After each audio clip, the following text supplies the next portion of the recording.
Falar de Lungs é fazer uma introdução nebulosa ao mundo de Florence Welch, onde o hype de It Girl, caixões, violência e ambição queimam no impacto. É o carretel de demonstração revestido de platina, embriagado em seu próprio high fineness. Sim, gente, isso é uma fala da Pitchfork para poder falar do disco que a gente vai falar hoje, que é a obra de Florence Welch, ou no caso Florence and the Machine, Lungs. E aí, gente, tudo bem com vocês? Bem-vindos ao meu canal. Eu sou o Gabriel e hoje nós vamos falar do disco Lungs da Florence and the Machine. Esse foi um dos álbuns que eu tava mais afim de poder trazer a história pra vocês, porque tem muita coisa legal que rolou nessa fase. Fica comigo, vamos falar disso hoje. Eu tô enrolando, vocês me desculpem, mas finalmente veio aí, ok? Antes da gente começar, já sabe, né? Se você não é inscrito aqui no canal, por favor, se inscreve, né? Vem fazer parte aí da nossa comunidade. Aqui eu falo de música pop e de outros assuntos relacionados e vai ser incrível ter você aqui com a gente.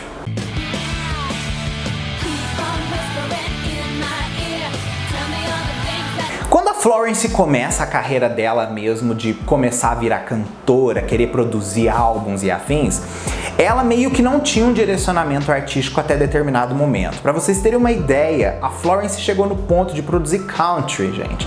Dá pra acreditar que aquela mulher, aquela bruxa, fez produtos country? Sim, gente, a Florence fez. Ela gravou músicas com o guitarrista do Razorlight, o Johnny Burrell, inclusive, dentro desse estilo. Então, olha aí pra vocês verem, gente, como que o buraco vai ficando mais fundo. Depois que Florence não ficou nem um pouco satisfeita com essas coisas que ela gravou de forma country com o Johnny, ela resolveu fazer uma outra vertente na sua vida, montando assim um grupo de hip hop chamado A Shock e lançando o que a gente conhece hoje no disco Lungs como Kiss with a Fist, numa versão chamada Happy Slap, que era outra proposta totalmente diferente, e ela fez isso para o álbum desse grupo de hip hop que ela era líder. Mas é aquilo, gente, mais uma vez Florence não estava satisfeita com o negócio e ela queria se reencontrar mais uma vez. Foi aí que ela junta com uma amiguinha dela chamada Isabella. Ela e a Isabella se juntaram no estúdio, no caso o estúdio é da Isabella Summers, que inclusive é parte da banda Florence and the Machine. Ela vai pro estúdio da Isabella e lá elas começam a fazer umas coisas, produzir coisas mais despretensiosas, experimentando coisas, enfim, elas fazem coisas que não rolou antes, gente. Isso é muito bom, porque pro artista se redescobrir, ele tem que sair da zona de conforto, e ela saiu total da sua zona de conforto. A Florence também estava passando por um momento muito tenso, que ela estava vivendo ali um coração partido de um relacionamento dela que tinha sido uma merda. Então, assim, tudo influenciou pro Lungs acontecer mesmo, gente. Era a hora do trem ganhar forma. Uma curiosidade também dessa fase que ela estava começando a produzir o que a gente ia ter do Lungs foi que ela falou assim que ficou muito feliz de não ter aprendido a tocar violão, porque de certa forma tocar violão ia fazer com que ela tivesse um tipo de composição bem mais restritiva e não tão ampla igual ela tem por não ter domínio desse instrumento. Por um momento, a Florence e a Isa ficaram tão assim intensas nesse negócio que elas começaram a produzir uma dupla e apresentar-se como dupla. Sim, gente, Florence Robot e Isa the Machine. Então, olha aí pra vocês verem, o negócio já estava formado e elas não sabiam.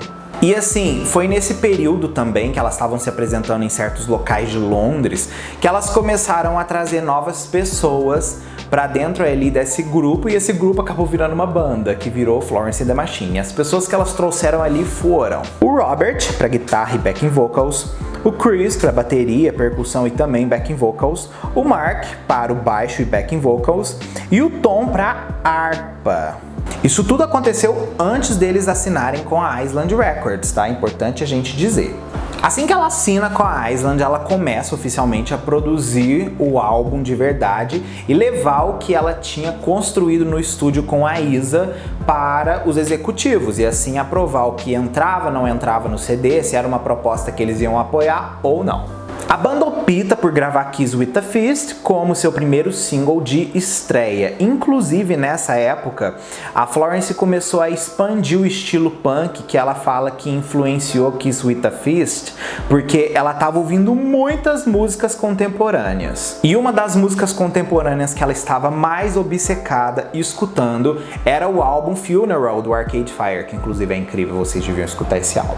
Assim, essa música se torna meio que o norte do que eles tinham que fazer para o projeto Lungs, que a Florence inclusive descreve esse álbum sendo um livro de recortes dos últimos 5 anos sobre culpa, medo, amor, morte, violência, pesadelos e sonhos. E aí, gente, o que aconteceu? Quando ela apresenta a primeira versão do Lungs para a gravadora não apoia a maior parte das faixas. Apenas Kiss with a Fist, Between Two Lungs são as músicas aprovadas. Então eles voltam para o estúdio pegando essas duas músicas como referências e criam novas atmosferas para fazer o álbum acontecer. Foi também aí que elas começaram a apostar em músicas com tons mais tribais, que acabaram nascendo inclusive músicas como Dog Days Are Over. Quando o álbum é lançado, ele é extremamente elogiado pela crítica. Eles dão para ele uma nota de 79 de 100, dado como uma nota muito boa e a nível de aclamação, né?